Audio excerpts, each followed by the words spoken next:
ఈ ఆకాశం నిరాకారమైనది. దానికంటూ ఒక ఆకారం అనేదే లేదు.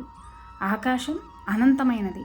అందుకే మనకెప్పుడు ఆకాశం అనేది మనలో కూడా నిండి ఉన్న భావన కలుగుతూ ఉంటుంది. ఆకాశం నుండి నేర్చుకోవాల్సింది ఎంతైనా ఉంది. మనం కూడా ఆకాశంలాగే రూపొందాము అంటే మన వారికి మనం తగిన స్వతంత్రాన్ని ఇచ్చామంటే వారు కూడా పక్షిరాగా ఎగరగలరు. తద్వారా వారి కలల్ని సహకారం చేసుకోగలరు. తద్వారా వారు ఈ జీవితాన్ని స్వయంగా అనుభవించగలరు. తమ కాళ్ళ మీద తాము నిలబడగలరు.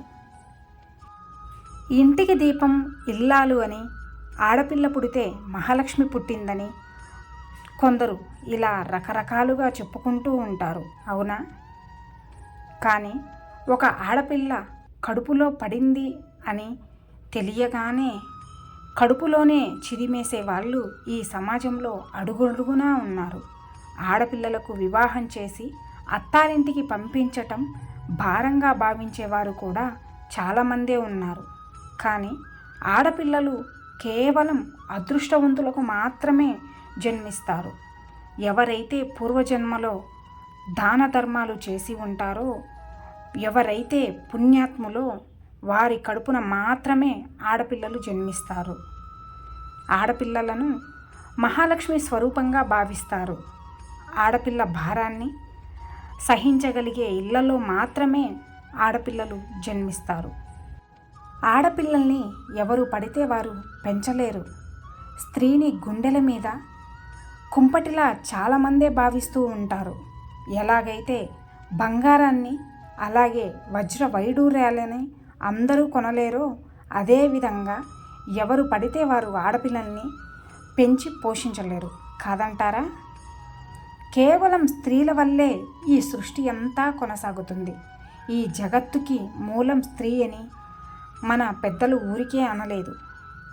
ఒక స్త్రీ తల్లిగా మారడానికి తన యొక్క సర్వస్వాన్ని అర్పిస్తుంది.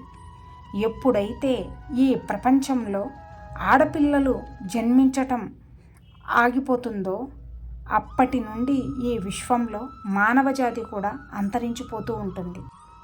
ఒక మగవాడిని వంశోద్ధారకుడని అంటారే కానీ వంశాలని ముందుకు నడిపేది మాత్రం ఒక స్త్రీమూర్తి మాత్రమే. ఏ ఇంట్లో అయితే ఆడపిల్ల జన్మిస్తుందో ఆ ఇల్లు స్వర్గ సమానమవుతుంది. మగవాడు కేవలం ఒక వంశాన్ని మాత్రమే ఉద్ధరిస్తే ఆడపిల్ల మాత్రం 2 కుటుంబాలకు జీవనజ్యోతిగా మారుతుంది. పుట్టింట్లో తల్లిదండ్రుల బాధ్యతలు, మెట్టినింట్లో అత్తమామల బాగోగులు కూడా సమర్థవంతంగా నిర్వహిస్తుంది.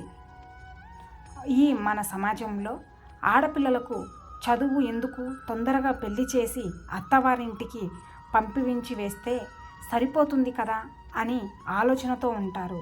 కానీ ఇలాంటి ఆలోచన ఒక ఆడపిల్ల భవిష్యత్తునే పాడు చేస్తుంది. ఆడపిల్లలు కూడా తమ జీవితంలో ఎన్నో సాధించాలని, తమ కలలను నెరవేర్చుకోవాలని అనుకుంటూ ఉన్నప్పటికీ వారి కలలు ఎప్పటికీ కూడా కలలుగానే మిగిలిపోతూ ఉన్నాయి. అవునా? ఆడపిల్లలు కలలను సహకారం చేసే బాధ్యత వారి యొక్క తల్లిదండ్రుల మీదే ఉంటుంది. వారు జీవితంలో ఏం కోరుకుంటున్నారో అది ఇవ్వటం తల్లిదండ్రులుగా వారి యొక్క ముఖ్య కర్తవ్యం. ప్రతి తల్లిదండ్రులు ఈ ఒక్క విషయాన్ని మాత్రం ఎప్పటికీ మర్చిపోకండి. ఒక మగవాని కంటే కూడా తల్లిదండ్రుల గురించి ఒక ఆడపిల్లే ఎక్కువగా ఆలోచిస్తూ ఉంటుంది. అందుకే కంటే కూతుర్నే కనాలి అని మన పెద్దలు ఊరికే అనలేదు. గుర్తుంచుకోండి. ఆడపిల్లలు ఏ ఇంట్లో అయితే జన్మిస్తారో ఆ ఇల్లు నాతో పాటు ప్రేమతో ఉంటుంది. రాధాకృష్ణ.